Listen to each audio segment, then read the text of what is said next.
ডাক্তারদের নকল N95 mask সরবরাহের মামলায় 5 দিনের রিমান্ডে জেএমআই চেয়ারম্যান।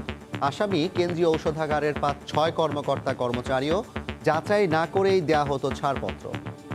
নকল N95 মাস্ক 10টি প্রতিষ্ঠানে বিতরণ করে স্বাস্থ্যসেবায় নিয়োজিত ডাক্তার, নার্স ও অন্যান্যদের মৃত্যুর ঝুঁকির মুখে ঠেলে দেওয়া হয়।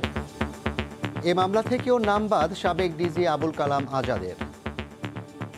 যারা মানুষের জীবন নিয়ে, চিকিৎসকদের জীবন নিয়ে যারা খেলা করছে তাদের বিচারের আওতায় আনা উচিত, তাদের কঠিন শাস্তি দেওয়া উচিত। দেখছিলেন প্রধান শিরোনাম। সন্ধ্যার সময়ের সঙ্গে আছি আমি জাফর সাদিক। এবার অন্যান্য শীর্ষ সংবাদ। করোনার মধ্যে ভারত বাংলাদেশ বিমান চলাচলের পরিকল্পনা দুদেশের। তিস্তা নিয়ে অগ্রগতি নেই, আবারও আশ্বাসেই শেষ পররাষ্ট্রমন্ত্রী পর্যায়ের বৈঠক। একদিনও বাড়েনি সৌদি আকামার মেয়াদ, প্রক্রিয়া ছাড়া বাড়বে না ভিসাও। আজও সড়ক আটকে চাকরি বাঁচাতে মরিয়া প্রবাসীদের বিক্ষোভ।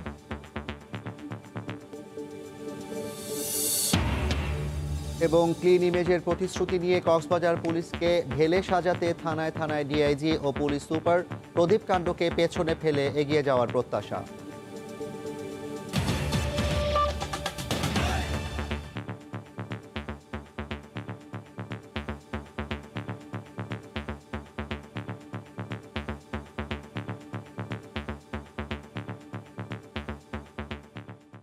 ডাক্তারদের নকল N95 মাস্ক সরবরাহের মামলায় জেএমআই কর্ণধার আব্দুর রাজ্জাককে গ্রেফতার করা হয়েছে।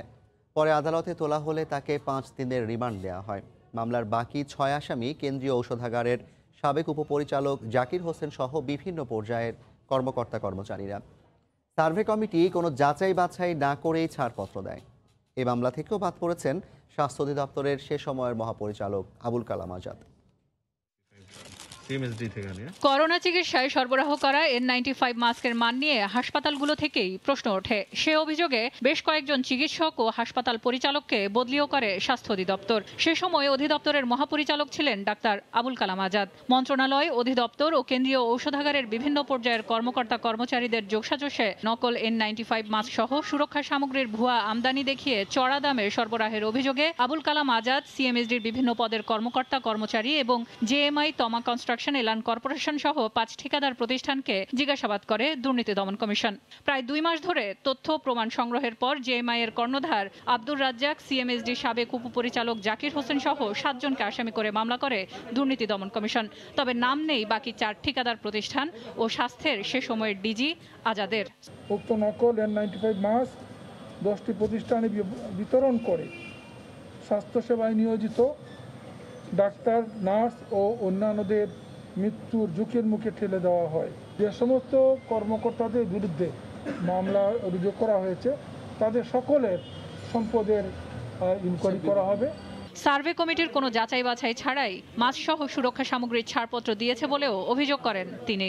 নিয়ম অনুযায়ী সার্ভে কমিটির মাধ্যমে যাচাই না করেই বর্ণিত ব্যক্তিগণ পরস্পর যোগসাজশে ক্ষমতার অপব্যবহার করে নিজেরা লাভবান হয়ে কিংবা সরবরাহকারীকে লাভবান করার অসৎ উদ্দেশ্যে উল্লিখিত নকল N95 মাস্ক গ্রহণ করেন।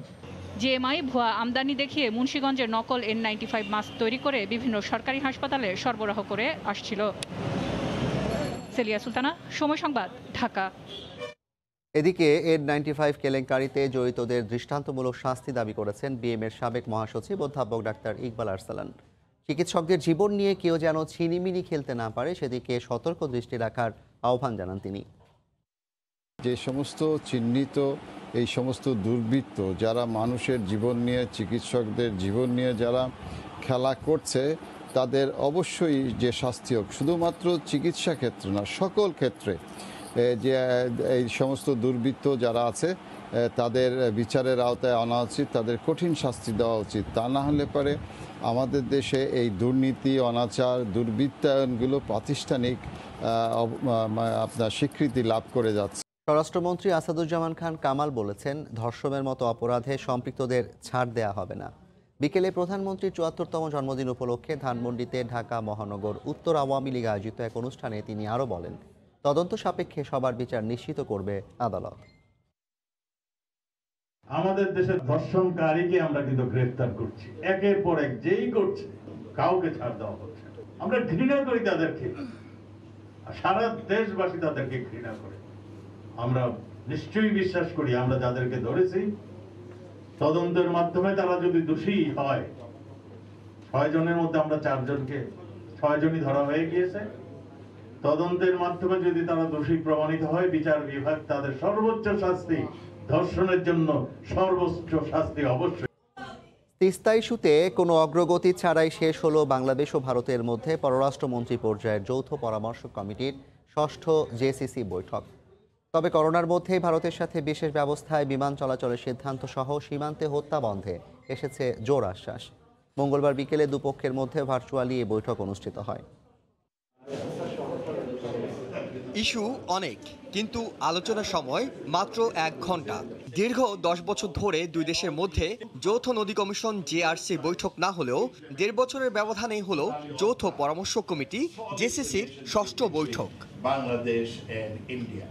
বাংলাদেশের পক্ষে নেতৃত্ব দেন পররাষ্ট্রমন্ত্রী ডক্টর একে আব্দুল মোমেন, আর ভারতের পক্ষে দেশটির পররাষ্ট্রমন্ত্রী ডক্টর এস জয়শঙ্কর। করোনার ভ্যাকসিনের প্রতিশ্রুতি আগে দেয়া, এবার এলো দুই দেশের মধ্যে এয়ার বাবল চালুর সিদ্ধান্ত। আমরা ইন এগ্রিমেন্ট যে এয়ার বাবলটা করার জন্য, এবং এইটা আমরা অলরেডি আমাদের রিলেভেন্ট অফিসিয়ালসকে ইনস্ট্রাকশন দিয়েছি টু স্টার্ট দ্য প্রসেস। তাছাড়া আমরা অ্যাডিশনাল রিকোয়েস্ট করেছি, আমাদের তো অধিকাংশ লোক বাই রোডে যায় কিংবা ইন্ডিয়াতে, সুতরাং আমরা বলেছি যে আমাদের রোডটা ওপেন করে দেন, তাহলে আরো সুবিধা হবে। 10 বছর ধরে ঝুলে আছে তিস্তা চুক্তি, গভীর বন্ধুত্বের মধ্যেও সীমান্তে লাশের গন্ধ। এর মধ্যেই ডিসেম্বরে 2 রাষ্ট্রপ্রধানের বৈঠকের সূচি নির্ধারিত, কিন্তু সুনির্দিষ্ট আশা নেই তিস্তা ও সীমান্ত ইস্যুতে। আমরা জানি যে আমরা ভারতের সাথে তিস্তা চুক্তি একটা মোটামুটি ফাইনাল করেছি, এবং এইটা ইমপ্লিমেন্টটা শুরু হয় নাই। আপনারা জানেন কি কারণে, and hopefully they will realize and will implement it.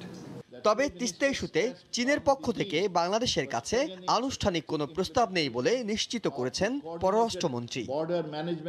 হিসান Jewel, সময় সংবাদ, ঢাকা। এখনও একদিনও বাড়েনি সৌদি প্রবাসীদের আকামার মেয়াদ। পররাষ্ট্র মন্ত্রণালয় বারবার আশ্বস্ত করলেও সরেজমিনের প্রমাণ মিলেছে।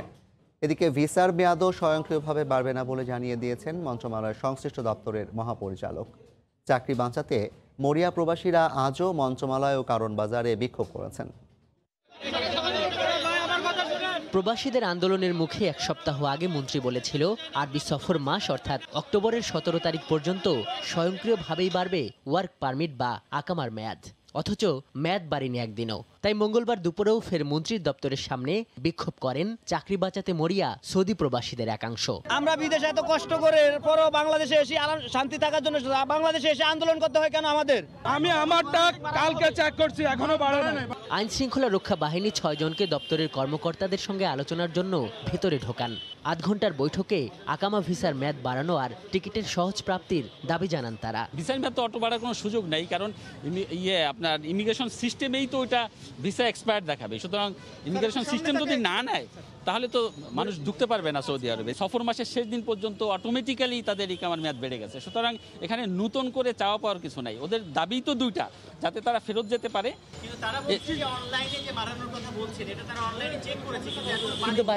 আমরা এখনই জানতে পারলাম, আমরা সৌদি এম্বাসির সাথে এখনই টেক আপ করবো এটা নিয়ে। ওরা কি যেতে পারবে? আপনারা কি আশ্বাস দিয়েছেন? আমরা আশা করি যেতে পারবে। এদিকে কাউরান বাজারে টোকেন ও টিকিটের দাবিতে মঙ্গলবারও বিক্ষোভ করেন সৌদি প্রবাসীরা। দফায় দফায় সড়ক অবরোধে সৃষ্টি হয় যানজটের। কোনো সিরিয়াল নাই, মেনটেন করছে না, টোকেন নাই। আমি যারা আসছে 10,000 টাকা ধার করে নিয়া, তাও আমার এখন শেষ। আমি আগামী দিন কিভাবে চলবো? দেশে যখন আসি তখন থেকে তো কাজ করি না, কিছু না, এইভাবেই চলতে হইতেছে 6-7 মাস। আপনি আরো 1 সপ্তাহ পরে আসেন, কালকে দিন আছে সময়, 1 সপ্তাহ পরে আসি আর কি করবো। এদিকে কাজে ফিরতে যেতে চাওয়া প্রবাসীরা ভিড় করেছেন মতিঝিলের বিমান কার্যালয়েও। আজহার লিমন, সময় সংবাদ, ঢাকা। স্বাস্থ্য অধিদপ্তরের হিসেবে করোনায় আক্রান্ত হয়ে দেশে আজ 26 জন মারা গেছেন। নতুন শনাক্ত হয়েছেন 1488 জন রোগী। এ নিয়ে দেশে মোট রোগীর সংখ্যা 3,62,043 জন।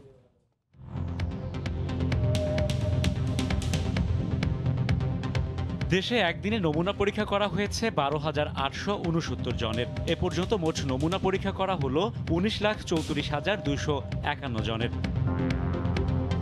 24 ঘন্টায় নতুন করে 1,488 জনের দেহে করোনা শনাক্ত হয়েছে। এ নিয়ে মোট আক্রান্ত 3,62,043 জন। 24 ঘন্টায় মারা গেছেন 26 জন। এ পর্যন্ত করোনা আক্রান্ত হয়ে মারা গেলেন 5,219 জন। 24 ঘন্টায় সুস্থ হয়েছেন 1,625 জন। মোট সুস্থ 2,73,698 জন।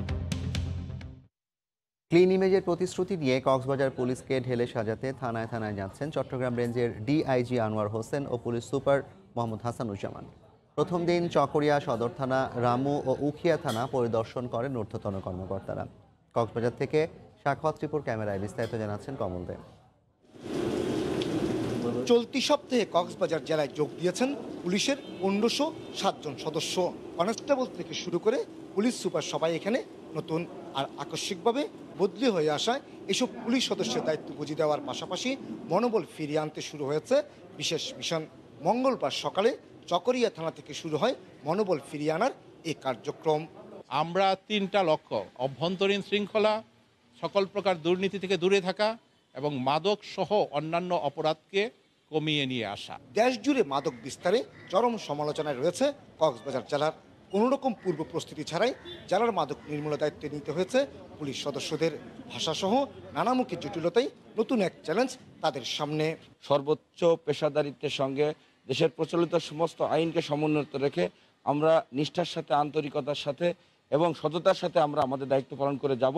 গত 31 জুলাই রাতে কক্সবাজারের টেকনাফে পুলিশের গুলিতে নিহত হয় অবসরপ্রাপ্ত মেজর সিনহা মোহাম্মদ রাশেদ খান। এই ঘটনায় টেকনাফ থানায় বরখাস্তকৃত ওসি প্রদীপ দাস এবং ইন্সপেক্টর লিয়াকত আলী সহ 11 জন পুলিশ সদস্য গ্রেপ্তার হয়ে কারাগারে রয়েছে। গত 31 জুলাইয়ের পর থেকে কক্সবাজার জেলা পুলিশে কেমন যেন একটা গুমট এবং অস্থিরতা পরিস্থিতি বিরাজ করছিল। আর এই গুমট এবং অস্থিরতা পরিস্থিতি দূরীকরণের জন্য কাজ শুরু করেছে পুলিশের ঊর্ধ্বতন কর্মকর্তারা। তারা থানায় থানায় গিয়ে সাধারণ পুলিশ সদস্যদের মনোবল চাঙ্গা করার চেষ্টা করছেন, একই সাথে কাজে মনোযোগী হওয়ার জন্য আহ্বান জানাচ্ছেন। কক্সবাজার সদর থানা থেকে কমল দে, সময় সংবাদ। চট্টগ্রামে আমদানি নিষিদ্ধ ও ড্রাগ লাইসেন্স ছাড়া ভেজাল ওষুধ বিক্রির দায়ে এক গুদাম মালিককে 10 লাখ টাকা জরিমানা করা হয়েছে। জব্দ করা হয়েছে প্রায় 30 লাখ টাকার ভেজাল ওষুধ। র্যাব জানায়, গোপন সংবাদের ভিত্তিতে দুপুরে নগরীর মনসুরাবাদের আলী স্টোরের গুদামে ওষুধ প্রশাসনের সঙ্গে যৌথভাবে অভিযান চালানো হয়।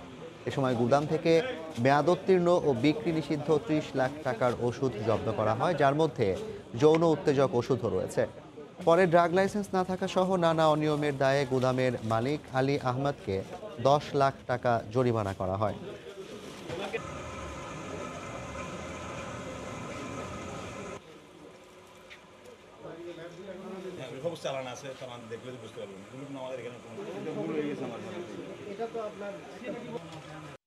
বাংলাদেশ সময় আগামীকাল সকালে যুক্তরাষ্ট্রের ওহাইওর ক্লিভল্যান্ডে প্রেসিডেন্ট ডোনাল্ড ট্রাম্প ও তার প্রধান প্রতিদ্বন্দ্বী জো বাইডেনের মধ্যে প্রথম নির্বাচনী বিতর্ক হবে। ট্রাম্পের আয়কর ফাঁকি দেয়া নিয়ে নিউ ইয়র্ক টাইমসে প্রতিবেদন প্রকাশের একদিন পর এ বিতর্ক হতে যাচ্ছে। যুক্তরাষ্ট্রের ওহাইওর ক্লিভল্যান্ড থেকে হাসানুজ্জামান সাকির রিপোর্ট। প্রস্তুত ওহাইওর ক্লিভল্যান্ড শহরের কেইস ওয়েস্টার্ন রিজার্ভ ইউনিভার্সিটির হেলথ এডুকেশন ক্যাম্পাস। এখানেই স্থানীয় সময় মঙ্গলবার রাত 9টায় এবং বাংলাদেশ সময় বুধবার সকাল 7টায় হতে যাচ্ছে প্রথম প্রেসিডেন্সিয়াল বিতর্ক। যথারীতি আয়কর না দেওয়ার খবরকে ভুয়া আখ্যা দিয়ে তা প্রত্যাখ্যান করেছেন প্রেসিডেন্ট ট্রাম্প। এদিকে বিতর্কের আগে প্রেসিডেন্ট ট্রাম্প জানিয়েছেন, স্কুল খোলার প্রক্রিয়া ত্বরান্বিত করতে খুব শিগগিরই র্যাপিড টেস্ট শুরু করা হবে। 100 million rapid point of care tests will be given to states and territories to support efforts to reopen their economies and schools immediately and fast as they can. For example, the support my administration is providing would allow every state to, on a very regular basis, test every teacher who needs it. অন্যদিকে সমানভাবে প্রচারণা চালিয়ে যাচ্ছেন Democrat প্রার্থী Joe Biden. নির্বাচনে battle ground হিসেবে পরিচিত পেনসিলভেনিয়ার জনমত জরিপে ট্রাম্পের চেয়ে স্পষ্টত এগিয়ে আছেন বাইডেন। আগামী 3রা নভেম্বর যুক্তরাষ্ট্রের প্রেসিডেন্ট নির্বাচন হবে। যুক্তরাষ্ট্রের সুপ্রিম কোর্টের বিচারপতি নিয়োগ ও 10 বছর ডোনাল্ড ট্রাম্পের আয়কর না দেওয়ার বিতর্কের মধ্যেই শুরু হতে যাচ্ছে প্রথম নির্বাচনী বিতর্ক। স্বাভাবিকভাবেই বিশ্লেষকরা ধারণা করছেন মঙ্গলবারের প্রথম ডিবেটে এসব বিষয়ে জোরালোভাবে উঠে আসবে, যেখানে বাইডেন এ নিয়ে ডোনাল্ড ট্রাম্পকে ঘায়েল করার চেষ্টা করবেন। আর প্রেসিডেন্ট ট্রাম্প এখন এটি কিভাবে সামলাবেন সেটি দেখার বিষয়। হাসানুজ্জামান সাকি, সময় সংবাদ, ক্লিভল্যান্ড, ওয়াহিও। দেখছেন রাত সন্ধ্যার সময়।